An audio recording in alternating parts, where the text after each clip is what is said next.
In this video, I want to show you how you can get fitter, stronger and faster on the rugby pitch without underfueling and overtraining, and without using a generic program that just wasn't built for you. Hi, I'm Jazz and I've been working in the fitness industry for over 10 years now, and specifically with rugby players in the last 3. In this short training, I want to show you the exact systems that I use with my clients to get results without having to do loads of training sessions or underfueling. So this is for you if you play rugby, you're serious about your performance and you're sick of putting all that effort in and not seeing the results off the back of it. Before we get into that, I just want to show you a few athletes that I've been working with recently. So here we have my client Martha, who came to me with the background of she was already training, she was already eating okay, but just didn't have the full structure in place. She didn't really have the confidence with her training and with her nutrition to really get her to that next level.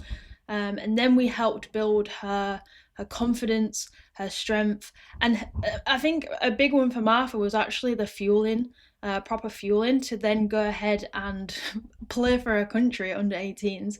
And like she said here, having the confidence and having enough power to get through defenders. And then we have Amy, who came to me with, again, she had that structure of training and nutrition, but just it was never built around her training and performance.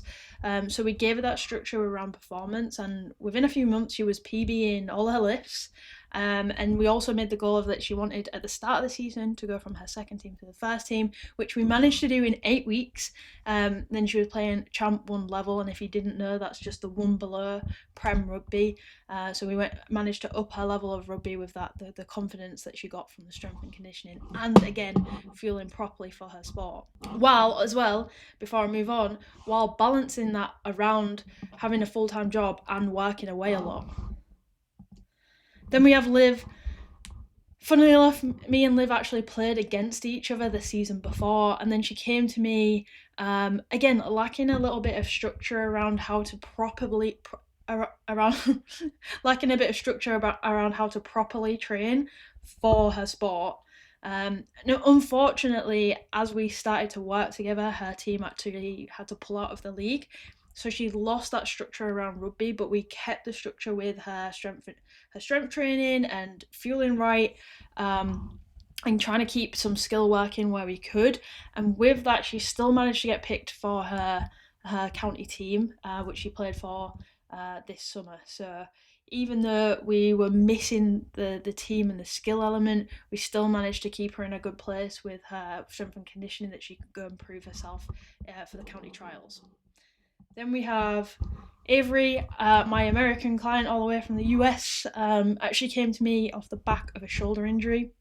She got to the point where she could start strength training again, but just felt really unconfident in her body to go back to contact, where we built up that trust again in her shoulder, in her upper body, in her abilities again, where this summer she was actually able to run out in her first contact tournament again and feel confident doing that and not second guessing, isn't my shoulder strong enough to do this? So yeah, very, very proud of Avery. To anyone who knows, who's been through a big injury, to go back to rugby is tough, so to give her the confidence to do that was awesome. But there's just a couple of my athletes I've been working with recently, but what frustrates me most is that female athletes are still getting told that we can't lift without getting bulky, or that we need to cut out our carbs, which is the complete opposite of what we want to be doing for sport when we're trying to fuel for an 80-minute game and then be able to recover for the week after to be able to perform again at a high level. And a lot of training programs out there aren't built around that, aren't built around your sport, your schedule. They're trying to balance the sport and lifestyle and everything else that comes with it. There's no specific strength work for rugby. You're missing the speed work and acceleration, and it's not your fault. You're just working to a program that wasn't built for you and wasn't designed for your goals. And here's something that doesn't get said enough in women's rugby. Most female players are leaving performance on the table. And not because they're not training hard enough, but because the training that they're doing outside of rugby isn't specific for your performance and the actual demands of rugby. And your fueling underneath that isn't supporting that either. And the gap between where you are now and the training and nutrition that you actually need to do is such a closable gap. There's a better way that's not just more hours in the gym, a stricter diet. It's learning to build a minimum effective dose that's going to work for your position on the pitch, your goal, your season, your life, and fueling that properly so you're actually getting the returns from every session. So let's actually take a deeper look at the systems that I use. Okay, so here we have the rugby roadmap, the exact systems that I use to coach every single client. And at the minute, it looks a bit like a minefield. But if we zoom into the foundations for every phase, we have strength and conditioning, nutrition, and recovery.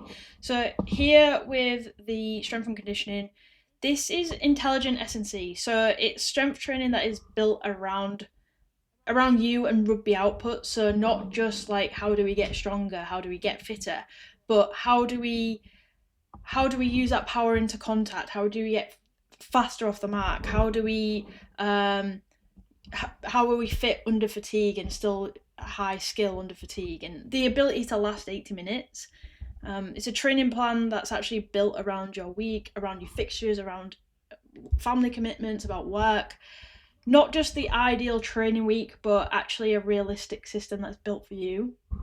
And then we have the nutrition framework, which is a fueling structure that works on actually fueling your sessions, fueling your game day, as well as your day-to-day life. This is a big one that, if you think back to Martha that I talked about, this is a big component that worked really well for her. Like, she already had some of the S&C in there that we tidied up, but this was a big component that made her stop second guessing what she was doing with her nutrition and ultimately won her the Scotland jersey. And then finally, recovery, building pro athlete habits. And I think this sometimes, often can get missed, where people are so focused on the strength and conditioning, so focused on eating well, they're actually missing that recovery side, and that's kind of just like an afterthought.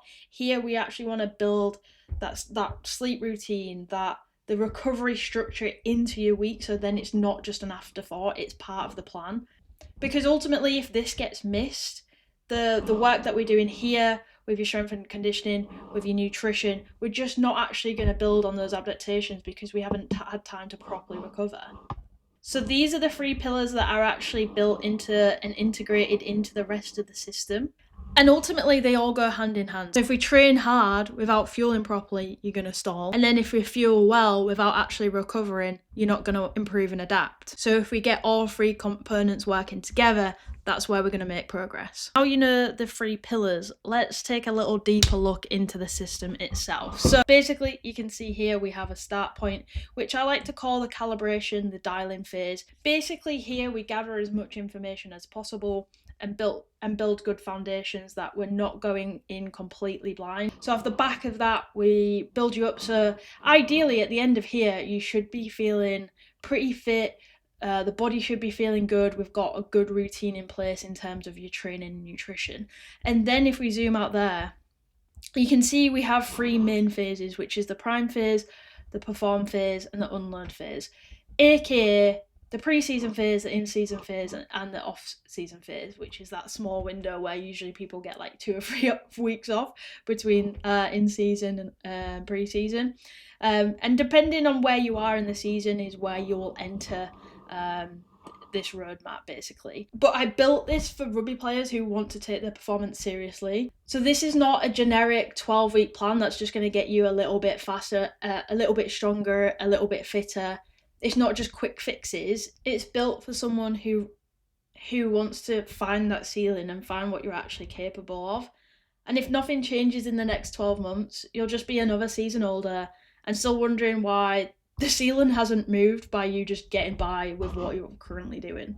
So if you're a woman in sport, rugby specifically, and you want to see where that ceiling is at and you want to see what your capabilities are, click the link below to book a strategy call with me. On the call, I'll talk you through how this system would work for you as an individual. I'll give you a clear strategy that is built around your goals and your rugby season, not someone else's. And then you'll leave with a clear plan whether or not we work together. And here's the thing, there's no pitch, there's no hard sell, just an honest conversation of where you are now and where you want to be and how can we bridge that gap. So if you're ready to stop just getting by, actually want to see what you're capable of, book a call below. I'll see you on the call.